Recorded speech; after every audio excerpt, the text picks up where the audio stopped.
Se você já se envolveu com uma mulher extremamente atraente e saiu confuso, emocionalmente drenado, ou se perguntando o que diabos aconteceu aqui, então fica até o final, porque o que eu vou te mostrar agora não é coincidência, é um padrão psicológico que quase ninguém tem coragem de explicar. Quando a beleza vira trono, a verdade é banida do reino. Existe um padrão que se repete de forma inquietante, e quase nenhum homem fala sobre isso em voz alta, não por falta de percepção, mas porque a conclusão é desconfortável demais para ser dita sem ser mal interpretada. Quanto mais atraente a mulher, mais instável parece ser o vínculo. Quanto mais desejada socialmente, mais confusa se torna emocionalmente. E quanto mais perfeita ela parece por fora, mais fragmentada costuma estar por dentro. Não é coincidência, não é azar. É um fenômeno psicológico previsível, silencioso e profundamente ignorado. Desde muito cedo, algumas mulheres aprendem que a realidade se curva diante delas. Olhares se alongam, favores surgem sem pedido. Silêncios aparecem onde deveria haver confronto.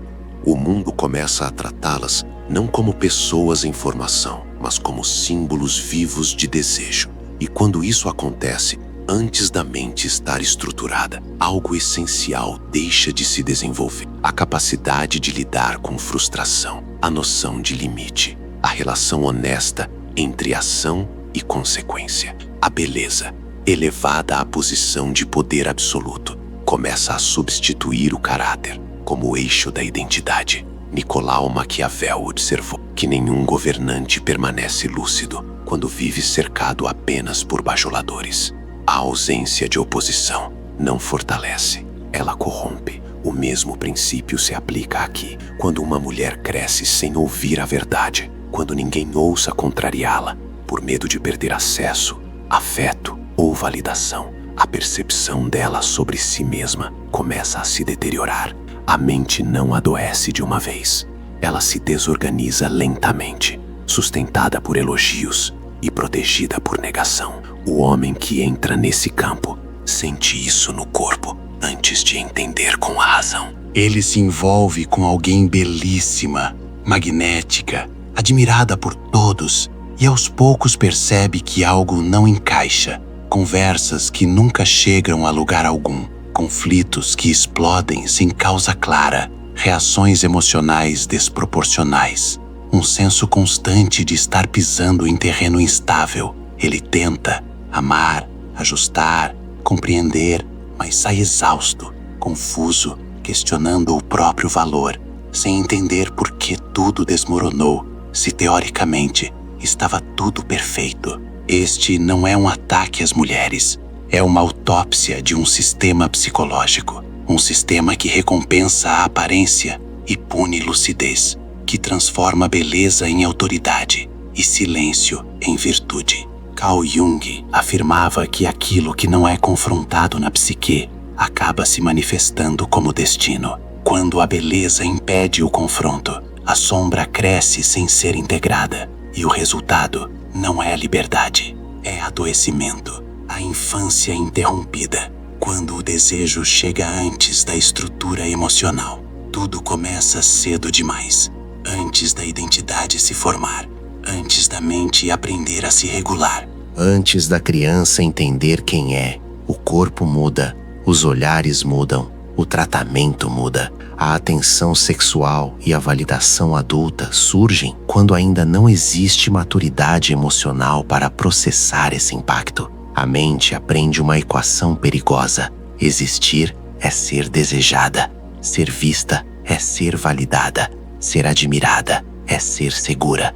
Não há tempo para desenvolver um senso interno de valor. O que parece privilégio, na verdade, é um atalho que rouba etapas fundamentais do amadurecimento psíquico. Ninguém ensina limites, ninguém sustenta frustração, ninguém corrige com firmeza. O mundo apenas reforça olhares, favores, permissividade. A criança cresce aprendendo que tudo se resolve com charme, silêncio ou explosão emocional. Não porque ela escolheu isso conscientemente, mas porque foi assim que o ambiente respondeu. Essa dinâmica cria adultos que nunca aprenderam a tolerar desconforto interno. Qualquer negativa é vivida como rejeição. qualquer crítica como ataque, qualquer limite como violência simbólica.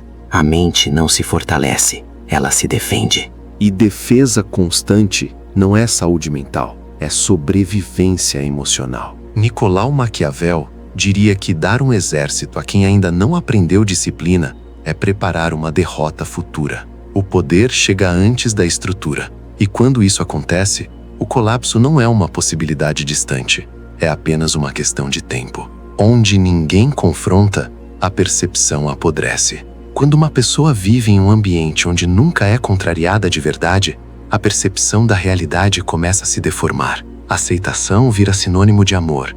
Aplauso passa a ser confundido com vínculo. A ausência de feedback negativo rompe a conexão entre comportamento e consequência. A mente perde referência, não sabe mais onde termina o eu e onde começa o outro.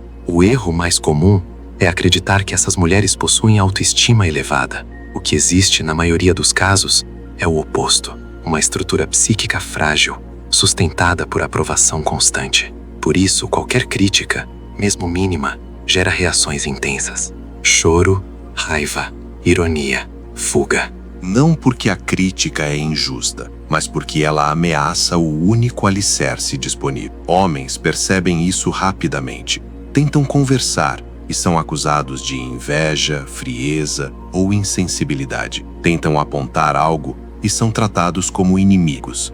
Aos poucos, aprendem a se calar. E quando todos se calam, a distorção vira regra. Carl Jung explicava que a sombra cresce exatamente onde a consciência se recusa a olhar. Aqui, ela cresce protegida por elogios. O amor como performance, quando seduzir substitui se entregar. Muitos homens descrevem a mesma sensação. No início, tudo é intenso, magnético, quase cinematográfico.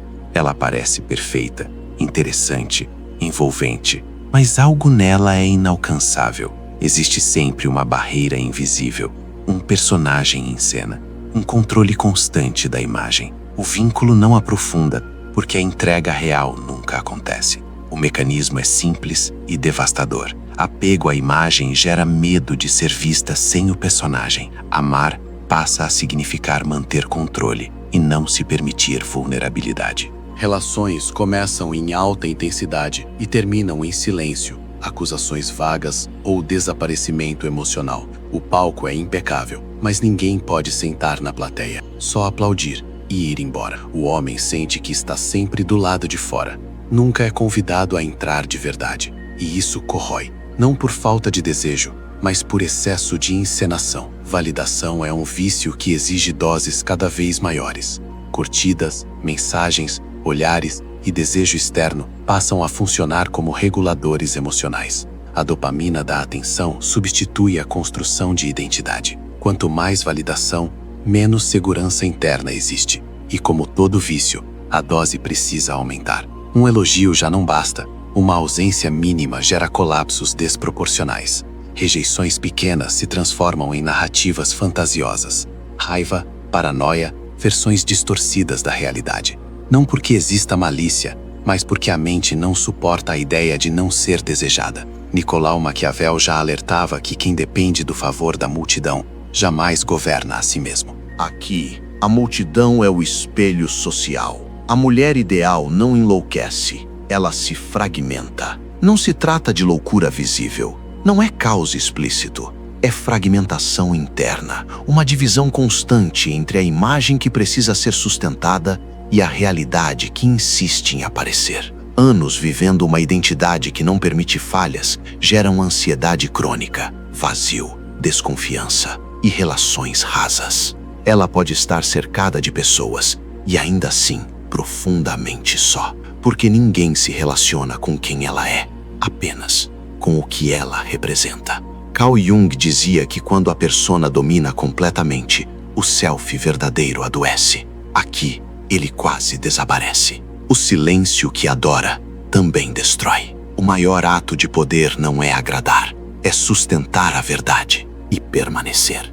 A beleza não quebra a mente. O que quebra é o silêncio coletivo que ela impõe. Homens não foram rejeitados por insuficiência, mas por tentar amar alguém que nunca teve permissão para ser real. A cura começa quando a máscara cai. Quando a sombra é vista sem aplausos. O amor verdadeiro não acontece no pedestal, ele acontece no chão, onde há risco, atrito, limite e humanidade. Onde ninguém é símbolo, onde ainda é possível ser pessoa.